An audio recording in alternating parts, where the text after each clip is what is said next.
The first time I noticed it, I thought I was just tired. Every time I blinked, something in my dorm room would shift.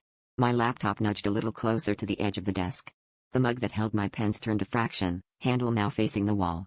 I told myself it was just my imagination, maybe a trick of the light, or the after effects of pulling an all-nighter. But tonight, there's a heaviness in the air, something's different. If you're watching, keep listening, because what I'm about to tell you is the reason I haven't slept in days. I tried to test it.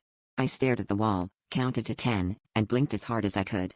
When my eyes opened, the posters on my wall had faded, their colors bleeding into each other like wet paint.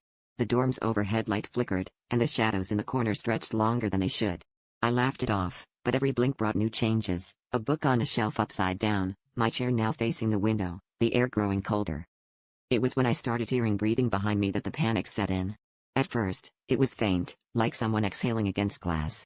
I squeezed my eyes shut, hoping it was just the wind, but when I opened them, the walls had drawn closer, the ceiling lower.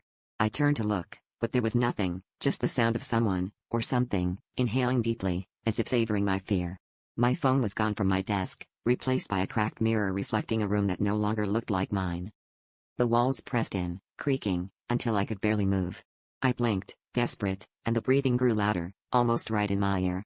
I felt hot breath on my neck, but when I spun around, the room was empty, except for a shadow in the mirror that didn't belong to me.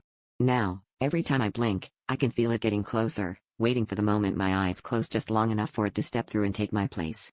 If you ever notice your room changing when you blink, whatever you do, don't look in the mirror.